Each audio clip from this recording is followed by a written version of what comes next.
हमारे महासागर, समुद्र और वायुमंडल की हवाओं के निर्माण में बहुत महत्वपूर्ण भूमिका है। ऐसा जल और वायु के ऊष्मन के प्रतिक्रिया करने के तरीके के कारण होता है। हम इस वीडियो में इसके बारे में विस्तार से जानेंगे। यदि आप कभी समुद्र तट पर गए होंगे तो आपने महसूस किया होगा कि शांत दिन होने के बावजूद भी स्थिर हवाएं चलती हैं।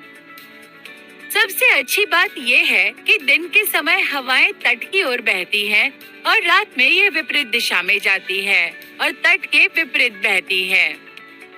हवा के इस विशिष्ट व्यवहार की व्याख्या संवहन और संवहन धारा को समझकर की जा सकती है। ठंडे जल से भरा हुआ एक पात्र लें। एक खुली नली को इस जल में रखें और पोटेशियम परमैंगनेट के कुछ क्रिस्टल इसमें डालें। अब एक उंगली से नली के खुले सिरे को बंद कर दें और इसे जल से बाहर निकाल लें। अब पात्र के नीचे एक बर्नर रखें। पात्र की तली का जल गर्म होने लगेगा। हम स्पष्ट रूप से देख सकते हैं कि क्रिस्टल जल में विलय हो रहे हैं और इसे रंगीन कर रहे हैं। इस रंग के कारण हम जल की हलचल देख सकते हैं क्योंकि ये गर्म हो रहा है। गर्म हो रहा जल फैलता है और आसपास के ठंडे जल से कम सघन हो जाता है। परिणाम स्वरूप ये उठता है और अपने साथ ऊष्मा भी ले जाता है।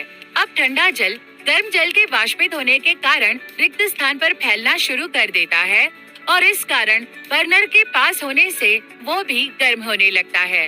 गर्म जल के ऊपर की होने वाली हलचल को बैंगनी धाराओं के धीरे से ऊपर उठने की प्रक्रिया के माध्यम से देखा जा सकता है। जैसे ही गर्म जल ऊपर पहुंचता है, ये ठंडा होने लगता है और फिर से घना हो जाता है तथा फिर से नीचे जाना शुरू कर देता है।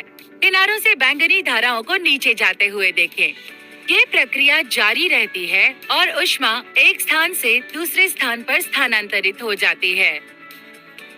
गर्म हवाओं की ऊर्ध्वगामी गति द्वारा ऊष्मा और कम सघन जल का स्थानांतरण संवहन कहलाता है। घनत्व और तापमान में अंतर के कारण जल की हलचल होने से परिसंचारी धाराएं बनती हैं। इन धाराओं को संवहन धारा कहा जाता है। अब ऊष्मा स्रोत की स्थिति को बदल दें और इस प्रयोग को पुनः दोहराएं। संवहन धाराओं को देखें। आप ध्यान दें कि इस बार उन्होंने पहले प्रयोग की तुलना में अलग प्रकार से प्रतिक्रिया दी है। ये अंतर दर्शाता है कि संवहन धाराओं का निर्माण मुख्य रूप से परिवेश और ऊष्मा के स्रोत की स्थिति पर निर्भर करता है। संवहन गैसों में ऊष्मा के स्थानांतरण की विधि भी है। आइए एक क्रियाकलाप से इसकी पुष्टि करते हैं। शीर्ष पर जुड़ी दो नलियों ए और बी वाला एक बॉक्स लें।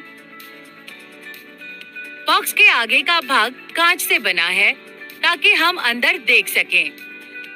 एक जलती हुई मोमबत्ती को नली ए के अंदर रखें। मोमबत्ती के ऊपर की हवा गर्म होने लगती है। ये फैलती है और ऊपर उठने लगती है। ये नली ए से बाहर चली जाती है। इसके तुरंत बाद ही नली बी से ठंडी हवा गर्म हवा द्वारा छोड़े गए रिक्त स्थान को घेरने के लिए इसमें घुसने लगती है। इस घटना को वास्तविक रूप से देखने के लिए एक माचिस की तीली नली बी के सिरे के पास लाइए और देखिए कि किस प्रकार बक्से के भीतर संवहन धाराएं बी से ए में बहती हैं। इस प्रकार तरलों और गैसों दोनों में ऊष्मा के स्थानांतरण की विधि संवहन है। ये ठोस में नहीं हो सकता क्योंकि उनके कण एक साथ जुड़े हुए रहते हैं और इसे बहने से रोकते हैं। आइए अब देखते हैं कि किस प्रकार संवहन धाराओं के कारण तटीय हवाएं बनती हैं। दिन के समय में समुद्र की तुलना में भूमि अधिक तेजी से गर्म होती है। इस कारण भूमि के ठीक ऊपर की हवा गर्म हो जाती है और पहले की तुलना में कम सघन हो जाती है। ये गर्म और कम सघन हवा ऊपर उठती है। समुद्र के ऊपर की ठंडी हवा जो कि सघन है, उस रिक्त स्थान को घेरने के लिए बहना शुरू कर देती है जो गर्म हवा द्वारा छोड़ा गया होता है। इस प्रकार दिन के समय में हवाएं समुद्र से तट की ओर बहती हैं। इसे समुद्री समीर कहते हैं। रात में पूरी प्रक्रिया विपरीत होती है। समुद्र की तुलना में भूमि अधिक तेजी से ठंडी होती है। इसलिए भूमि के ऊपर की हवा समुद्र के ऊपर की हवा से अधिक सघन हो जाती है। समुद्र के ऊपर की गर्म हवा ऊपर उठती है और उसके स्थान पर भूमि की ठंडी और सघन हवा आ जाती है। इस कारण से हवाएं भूमि से समुद्र की ओर बहती हैं और इसे थल समीर कहते हैं। अधिकतर पाल नावें और विंड सर्फर कम प्रयास से समुद्र में जाने के लिए प्रातः काल इस थल समीर की सहायता लेते हैं। ये समुद्री समीर का लाभ उठाकर सूर्यास्त के समय वापस तट पर आते हैं। ऐसा करने से वे रात में चलने वाली थल समीर के विरुद्ध नौकायन करने से बचने का प्रयास करते हैं। आश्चर्यजनक रूप से पृथ्वी के भीतर भी संवहन धाराएं उपस्थित हैं जो दिखाई नहीं देती हैं। भूपर्पटी के नीचे चट्टान की एक मोटी परत होती है जिसे मैंटल कहते हैं।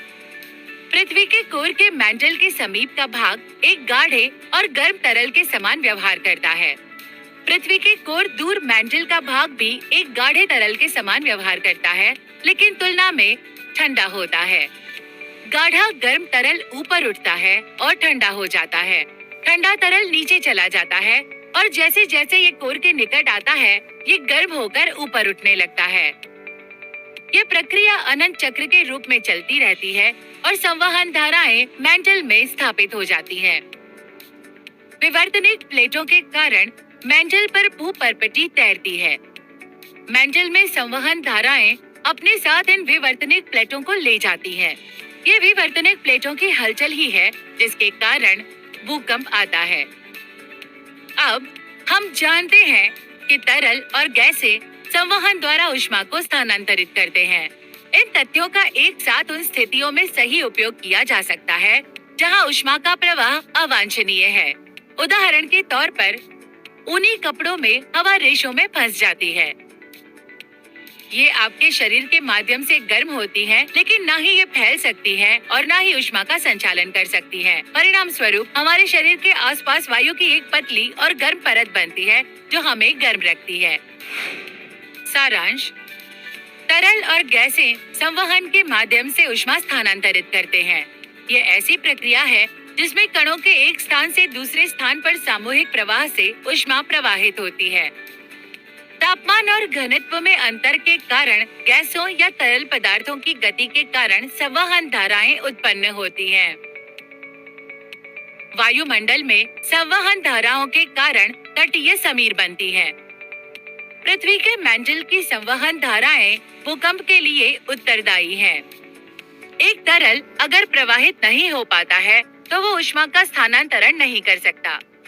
हमने अभी सीखा कि किस प्रकार संवहन धाराएं समुद्र तट में बहती हैं। लेकिन क्या आप जानते हैं कि ऐसी धाराएं पृथ्वी की भूमध्य रेखा पर भी प्रवाहित होती हैं? जानना चाहते हैं कैसे? हम इस रहस्य को बहुत जल्द सुलझाएंगे।